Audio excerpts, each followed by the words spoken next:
Estamos de volta à segunda parte do nosso programa. Muito obrigado por manterem ali. Vamos continuar com o nosso programa. Belarmino, quais são os elementos fundamentais para o sucesso da indústria cultural e criativa? Eu acho que é um pouco continuidade daquilo que estávamos a falar, que é preciso que seja garantida uma estrutura numa primeira fase que permite para que possamos considerar um determinado fenômeno ou um determinado setor como um setor industrial. E o setor industrial está relacionado, obviamente, com esta perspectiva de criação, produção, comercialização. Então, neste caso, no caso das indústrias culturais e criativas, significa a criação tem que ter uma estrutura sólida que permite a criação artística, a produção de conteúdo cultural, a sua venda e neste caso tem que ter uma estrutura que permite esta comercialização dos conteúdos criativos de natureza cultural. E obviamente nós vamos ter para o sucesso dessas mesmas indústrias culturais e criativas três polos fundamentais. O primeiro polo, que é o Estado, e no caso de Moçambique, na Constituição da República, o Estado moçambicano já reconhece o seu papel na promoção cultural e, neste caso, o Estado tem que materializar este seu papel e a materialização deste seu papel é feito na base da criação de dispositivos legais que permitem a proteção do setor das indústrias culturais e criativas, a criação de instituições que permitem a materialização das políticas, a criação e materialização das políticas públicas da cultura e, neste caso, em Moçambique, que é um elemento importante que aconteceu nos últimos anos, é a criação do Instituto Nacional das Indústrias Culturais e Criativas, que já tínhamos, obviamente, a Direção Nacional das Indústrias Culturais e Criativas, mas com o surgimento do Instituto Nacional das Indústrias Culturais e Criativas, a perspectiva é mais prática, a perspectiva é mais técnica, significa este Instituto tem este papel crucial de materializar aquilo que foi estabelecido antes pela Direção Nacional das Indústrias Culturais e Criativas, que são as políticas, etc. Então, o INIC seria essa instituição que o Estado cria para materializar e fazer jus àquilo que é a perspectiva do Estado, a perspectiva do governo, que o conceito que o governo assumiu do que é as indústrias culturais e criativas. Então temos este polo que é fundamental, que é o polo do Estado. E este polo do Estado também, fora do polo do Estado, o segundo polo é o polo artístico, ou o polo do criador. O criador criativo, ou o artista, tem que ter a capacidade de diferenciar um produto que tem como a finalidade de ser considerado um produto para as indústrias culturais e criativas e um produto para a educação, para a educação cultural, ou um produto apenas para transmitir a nossa forma de ser e estar. Os dois são os produtos culturais, mas temos um bem cultural que tem a possibilidade de ser comercializado. Então o artista ou o criador, quando cria a sua obra, o seu conteúdo de natureza cultural, tem que ter esta perspectiva de comercialização. Então isto é obviamente um exercício. O Estado também tem o seu papel fundamental de contribuir para a profissionalização dos artistas e, a partir daí, incutir esta perspectiva de como é que nós podemos criar os nossos bens culturais com uma perspectiva do mercado. Porque a indústria cultural e criativa, o artista tem que criar para o mercado. Então, temos este polo fundamental do artista que exige um pouco de responsabilidade do artista, mas também que o Estado tem um papel importante na consciencialização deste mesmo. E por final temos o polo do capital social, que é a sociedade, e que a sociedade tem que ter a capacidade de perceber que a cultura paga-se e envolve-se muito dinheiro para a produção cultural. Então, significa que o Estado, que a sociedade tem que valorizar o artista. E valorizar o artista também tem a ver em pagar aquilo que merece. É pagar os CDs originais, é pagar o valor exigido para os outros produtos culturais do artista, porque ele pode vender o CD, pode vender a camisa, pode promover um espetáculo. Então a sociedade tem que ter a capacidade de pensar que aquele CD que está a pagar, neste caso para os artistas, para os músicos, aquela obra de arte que está a comprar vai beneficiar de forma direta ao criador, ou aquele livro que vai comprar, no lugar de multiplicar o livro, de tirar cópias do livro, distribuir para a sua comunidade, pode adquirir o livro diretamente numa livraria autorizada, pode adquirir o livro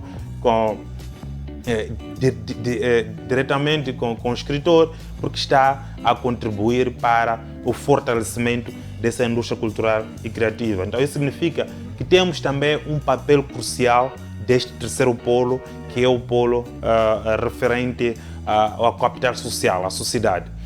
E também poderíamos aqui comentar de um papel crucial, embora levantou vários debates públicos sobre o prêmio das indústrias culturais e criativas, que sem entrar em vários detalhes daquilo que é a eficiência e algumas críticas que podia tecer, mas há aí uma grande importância, que é um passo dado para a consciencialização tanto da sociedade, tanto dos artistas, que existe uma intenção de construir uma indústria cultural e criativa. E quando nós estamos a reconhecer os fazedores das indústrias culturais e criativas, os fazedores culturais e todos aqueles que estão a abraçar este setor, ao reconhecer numa gala, significa que o Estado também está a posicionar-se. E este posicionamento vai, em algum momento, influenciar também na consciencialização e na mudança de perspectiva da sociedade de forma geral. Como é que achas que o Estado repara para os artistas em Moçambique? Eu acho que há um determinado esforço que o Estado tem vindo a desempenhar no que concerne a valorização dos artistas. No entanto, não estão ainda estabelecidos todos os elementos que possibilitam com que o artista seja visto como um profissional em Moçambique. Nós podemos agora, vamos ver qual vai ser o desfecho, que é importante também felicitar o esforço que a Ministra da Cultura e Turismo tem vindo a levar a cabo na organização do setor da cultura. Estávamos aqui a falar de alguns aspectos importantes logo a princípio, que pela primeira vez vimos uma ministra a se esforçar de forma prática na revisão dos documentos que possibilitam a proteção do artista. Isso é um caso, isto é um aspecto bastante importante para fazer referência. Pela primeira vez também tivemos um ministério a se esforçar para se posicionar no mercado de comunicação nacional. Se nós temos um debate um pouco mais crescido, um pouco mais fortalecido hoje sobre a cultura, sobre aquilo que o Ministério da Cultura tem feito, é porque há um sistema para disponibilizar a informação. É porque temos uma página no Facebook, temos um processo que está sendo levado a cabo para disponibilizar a informação. Isto também é importante, não acontecia antes, está a acontecer agora. Existem informações sobre o que tem sido feito dia a dia pelo Ministério da Cultura. O outro ponto que eu queria fazer referência é o debate que se começou sobre a criação do Estatuto do Artista. Eu acho que isso é bastante importante e o Estatuto do Artista tem que possibilitar com que o Estado consiga transmitir uma mensagem forte para a sociedade de forma geral, que o artista é um profissional. E este Estatuto do Artista, que também vai se conjugar com um debate já antigo sobre a necessidade de criação de uma carteira profissional do artista. E esta carteira profissional do artista é que vai possibilitar com que o artista tenha uma vida condigna. Então, enquanto esses elementos todos não estiverem acautelados, podemos dizer que o artista vai continuar a estar numa posição vulnerável. No entanto, voltamos naquele obstáculo que estamos a fazer referência, que não bastam as intenções políticas, não bastam as vontades políticas. É preciso perceber como é que se temos uma estrutura com capacidade de materializar essas vontades políticas.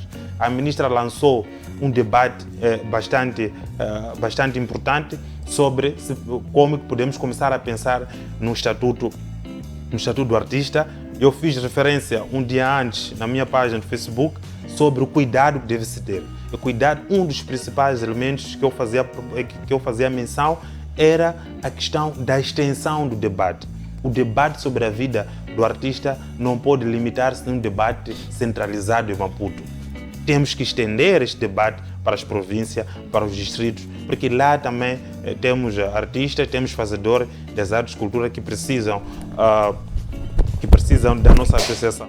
E fiquei bastante feliz pelas notícias, porque logo no dia do debate, um grande artista das artes plásticas, o mestre Naguib, também fez a mesma proposta perante a ministra, que era importante estender o debate sobre o estatuto dos artistas para a província. Então é aqui que estamos a falar, que várias iniciativas. Nós tivemos uma polêmica da arte no quintal no tempo do Covid-19, justamente por isso, porque estamos ainda com algum obstáculo e algum problema de descentralização das nossas iniciativas. E temos que levar a cabo um processo que permite com que os artistas das províncias, os artistas do distrito e de outras esferas se sintam inclusos dentro do projeto de governação cultural. Então, eu poderia dizer que há um esforço que o Ministério está a levar a cabo para a valorização do artista, mas é sempre bom voltarmos a questionar, e o Ministério também em si questionar, se algumas das suas iniciativas que são levadas a cabo a nível central estão a ter o mesmo nível de eficiência e eficácia dentro das províncias ou não. Deixa eu aproveitar e mandar um abraço à ministra, e dá para perceber que ela está mesmo a desempenhar um papel muito fundamental. E se a memória não me trai, deve ser o primeiro mandato dela como ministra da Cultura, e não é fácil quando falamos do Ministério muito desorganizado, na minha percepção, do meu ponto de vista, e ela está a tentar organizar a casa. Então, com isso, o Belarmino concorda que do Estado ainda não há uma valorização dos artistas nesse caso, não valorizam ainda os artistas. Não estão criados os elementos que poderiam nos fazer concluir que o Estado tem uma estrutura que permite a valorização do artista. Porque para afirmar que o Estado não valoriza, não basta apenas a ministra termos uma ministra que nós conhecemos, que tem esta capacidade. Eu conheço a ministra já há muito tempo, e muito antes dela ser ministra já tinha iniciativas próprias para apoio do artista. E que é muito bom. Para apoiar os artistas, para apoiar os jovens. Então, existe esta intenção. Então, vamos... Deixa eu terminar. Existe essa intenção da ministra em valorizar o artista. Sim. Existe essa intenção do Presidente da República, que também sai de uma família com um histórico cultural bastante forte, de valorizar o artista. Há esta intenção. Um grande bailarino, por acaso. Exato. Há esta intenção de vontade, mas afirmar categoricamente que o Estado é uma outra coisa. Sim. Para afirmar que o Estado valoriza, sim, eu seria obrigado a citar alguns instrumentos legais, sim, que possibilitam a valorização do artista. Então, estamos aqui a dizer que não existem esses elementos. Exatamente. Um dos elementos fundamentais é este. Estamos aqui a falar sobre o estatuto do artista, que vai permitir com que comecemos a pensar no artista enquanto um profissional. Então, se não existem esses instrumentos, do ponto de vista legal, do ponto de vista político e estrutural, levam-me de facto a afirmar que ainda não estão reunidas as condições para afirmarmos de forma taxativa que o Estado tem instrumento que permite a valorização do artista? Porque parece que o Bellarmino, quando fala de valorização, consigo perceber que o Bellarmino não quer estar muito no Estado, está-se a socorrer a imagem da ministra. Então vamos tentar tirar a imagem da ministra e pegar a cultura moçambicana. Ok. Vamos pegar a cultura moçambicana. Aí talvez vamos conseguir avaliar em termos de valorização. Como é que ela é tratada desde a independência até cá? Será que nós não estamos perante um Estado, um governo, um Estado, por exemplo, que não temos pessoas muito preparadas para esta área e elas não entendem o que é arte e cultura?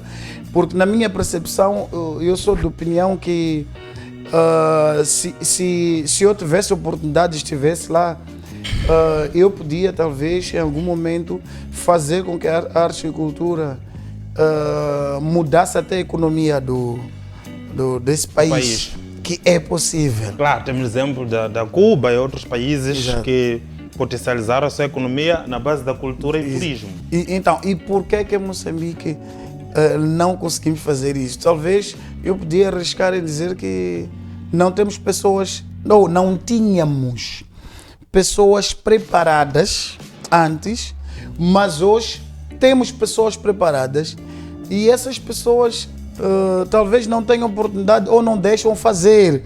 E nós vivemos num país em que existe muito cargos de confiança e falando de arte e cultura, nós estamos a falar de uma área que não é uma área que nós temos que colocar alguém por confiança, tem de ser por saber fazer. Esta é a minha opinião. Eu não sei como é que o Bellarmino repara isso. Sim, as vozes mais experientes dizem que regredimos bastante em termos de promoção cultural. Olhando a sua questão do período da independência até então, regredimos bastante. Porque se nós formos a olhar, voltarmos um pouco aquilo que é o histórico sobre o valor da cultura em Moçambique, podemos voltar até aos anos de 1962 e 1964, com o processo da criação da Frente da Libertação de Moçambique e depois com o início da luta de libertação nacional. Sim. O pressuposto primário que possibilitou a unificação dos movimentos de libertação para a criação da Frelimo teve uma base cultural, porque Eduardo Mondlane usou este pressuposto para convencer os diferentes grupos que estavam a lutar para libertar as suas zonas que nós somos irmãos. Sim. Porque temos a mesma cultura, temos a mesma forma de ser, a mesma forma de estar e a mesma perspectiva. Por que nós temos que lutar de forma separada? Por que cada um tem que lutar para libertar a sua zona, a sua região, se no final do dia os nossos objetivos são comuns? Então, quando se fala dos objetivos, é a nossa cultura, é a nossa forma de ser, é a nossa forma de estar. Aliás, este pensamento de Eduardo Mondlane ganhou uma grande notoriedade no livro de Amílcar Cabral, que ele dizia que a luta da libertação das antigas colônias portuguesas foi, antes de mais nada, uma luta cultural. Que a nossa perspectiva era libertar-nos de uma imposição cultural, era libertar-nos de uma imposição de uma identidade que não era nossa. Que não era nossa. Sim. Então foi aquele pressuposto que fez com que aqueles movimentos percebessem que afinal de contas o meu inimigo não é aquele que está a lutar para a Zona Norte. O nosso inimigo é comum. Exatamente. E o nosso objetivo é comum, é libertar este país. Aí surgiu a Frelimo. Então estamos a dizer o quê? Que ainda nesta época a cultura era o elemento fundamental. Podemos até voltar muito antes de muito antes do início da luta de libertação nacional. Eduardo Mondlane fala isso no livro Lutar por Moçambique. É importante deixarmos claro que não estamos a falar de Frelimo como partido. Como partido, como o movimento de libertação. Movimento da libertação em que estava... Pois, podemos até voltar muito antes de 1962. Eduardo Mondlane fala muito disso no Lutar por Moçambique, que as primeiras revoltas foram as revoltas dos camponeses. As primeiras revoltas tiveram como pressuposto a cultura, os cânticos de revolução. Exato. Então, a cultura esteve lá ainda, muito antes de 62. Sim, nas batalhas. Lá nas batalhas, lá nos primeiros indícios dessa conquista pela liberdade, dessa conquista pela afirmação da nossa identidade. Ainda podemos continuar em 1964, 1965, no período depois de independência, e vamos perceber que Samora Machel, no primeiro festival, hoje Festival Nacional da Cultura, no primeiro festival, usou o festival como o palco para divulgar aquilo que era a ideologia do governo naquele momento, que era a construção do homem novo. A construção, a de uma ideia identidade. de uma identidade cultural. Por isso ele dizia, matar a tribo para construir a nação. Exatamente. Era necessário construir a nação. E eu vou lhe dar um exemplo. Naquele tempo, quando o júri do Festival Nacional, ou Festival Nacional de Cultura, estava a andar pelas províncias, chegaram em Quilimane, encontraram um grupo bom, mas um grupo bom, que tinha já um histórico de animar as pessoas, etc. Um grupo já conhecido, mas o grupo foi excluído. Não foi apurado para a fase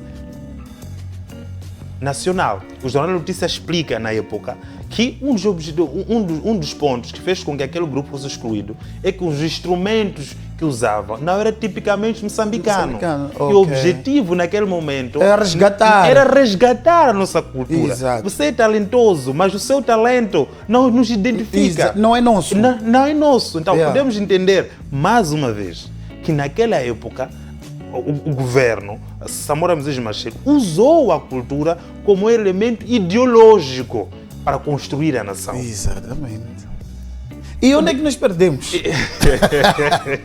Onde é que nos perdemos? Eu acho que estamos num caminho muito bom, porque eu por acaso fiz as perguntas todas e falamos sobre o papel do Estado, falamos... falaste muito bem que estava a dar esforço para isso, na criação de políticas, sei lá. Mas agora vieste com uma história que é real, que já existia, mas depois desapareceu.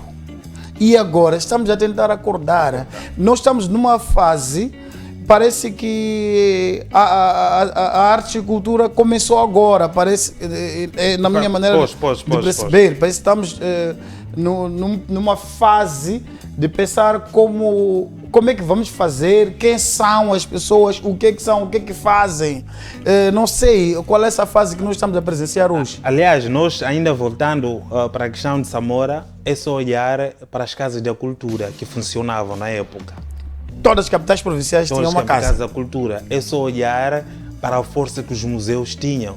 Sim. Então, aí começa a perceber que havia um esforço multiplicado para mostrar que a cultura é um elemento fundamental na construção da nação. Provavelmente dizer onde que nos perdemos é um processo longo de análise, mas posso categoricamente afirmar que em algum momento nos perdemos. Sem sombra de dúvida. E neste momento temos que ter a capacidade de redefinirmos aquilo que são as nossas prioridades culturais e resgatar aquilo que é o sonho desde a Primeira República daquilo que se pensava sobre a cultura. Já temos uma base histórica bastante importante, já temos um histórico cultural bastante importante. Então é necessário, sem sombra de dúvida, que nos próximos tempos, nos nossos tempos, os próximos governantes resgatem este processo histórico e olharmos agora, gostaríamos, obviamente, nós, da minha geração, não só ouvir dizer que as casas de cultura funcionavam, que os museus funcionavam, mas também irmos para Chimoio, irmos para a Beira, vermos que realmente as casas da cultura estão a funcionar. É um sonho. É um sonho e eu, na verdade, só queria mesmo voltar a dizer que não há uma valorização dos artistas. Do meu ponto de vista, não há. Talvez vamos tentar esperar um pouco otimista neste processo que está a acontecer. A posterior, quem sabe, podemos vivenciar isso. porque nós hoje, por exemplo, estamos a falar de facilitação, né? Que é o papel do Estado, que não está a acontecer. Por quê? Por exemplo, o próprio músico não tem facilidade. Tu tens um deputado que tem facilidade, tem injeção, tem não sei o quê, mas o músico não tem facilidade. O músico é um contrabandista da sua própria área, da sua própria arte. Ele, quando quer lançar um CD, ele não tem linhas de crédito. Não tem linhas de crédito, ele não tem isenção, ele tem de contrabandear a sua própria obra. Tem de ir para a África do Sul, não tem como meter os CDs, coloca os CDs aqui à sua maneira. Se houvesse uma valorização, eu tenho certeza que teríamos uma isenção para os artistas. E eu acho que é a hora de termos deputados que lutam pela arte e cultura, que estejam na Assembleia a lutarem em relação a isso, e que os artistas tenham isenção. Aliás, eu sempre me questiono, né? Porque dizem que há deputados que estão lá em nome da cultura. Não, para mim não existe. Mas chega-se lá, nunca se fala, eu pelo menos nunca ouvi nada sobre a cultura. É um contrassenso. Exatamente. Mas acredito que é uma caminhada. Exatamente. Então, nós já estamos mesmo no final do programa. Dá para perceber que falar de arte e cultura é um tema que é uma área que, desculpa, aliás, é uma área que podemos falar, dormir, acordar, falar, não tem fim. E isso é muito bom. E dizer que vamos ter o Bellarmino quase sempre aqui no programa, que é o nosso residente. Vamos também ter as outras pessoas. E vai chegar alguns programas, vamos ter aqui 2, 3 pessoas também para podermos debater. Bellarmino, últimas considerações. Mas fora disso, eu tinha uma questão aqui para ti, não sei se ainda recordo. Como é que pode-se melhorar no próximo ciclo da governação? Eu acho que o debate que nós tivemos e a trajetória daquilo que foi o valor da cultura, posso dizer que é preciso extinguir o Ministério da Cultura e Turismo. Extinguirmos o Ministério da Cultura e Turismo, porque os problemas já foram localizados. Temos que criar uma Secretaria de Estado da Cultura, criar uma Secretaria do Estado da Cultura e Economia Criativa, porque este é, neste momento, o grande desafio que se da cultura. Separarmos o turismo da cultura. Separarmos o turismo da cultura, vamos colocar... Porque a cultura, a cultura não é o cartão de visita, por enquanto, de Moçambique no setor do turismo. E tinha que ser. Então, tinha que ser. Então, neste momento, não há uma justificação plausível que nos leva a juntar a cultura do turismo. E então, pode-se perder muito tempo no turismo. Claro, e o turismo pode engolir a cultura. Exatamente. Enquanto deve ser o contrário. Então, é melhor extinguir o Ministério da Cultura e Turismo, criar uma Secretaria de Estado da Cultura, especificamente, e colocar o turismo, o Ministério da Terra, o Ministério das Finanças, em outro sítio. Mas é preciso extinguir o Ministério da Cultura e criar-se uma Secretaria para resolver problemas específicos do setor da cultura em Moçambique. Últimas considerações? Últimas considerações é convidar aos telespectadores para o próximo programa, porque vamos cada vez mais refletir sobre aquilo que é o estado atual do setor da cultura e dar também algumas contribuições para a melhoria da gestão cultural pública, tanto também para a profissionalização dos nossos artistas. Muito obrigado, Bellarmino. Obrigado vocês que estão em casa a ver o programa. Podem mandar e-mails, sugerirem alguns temas que é para a gente de conversar. Não chega a ser assim um debate, mas é uma conversa. E obrigado. Até o próximo programa.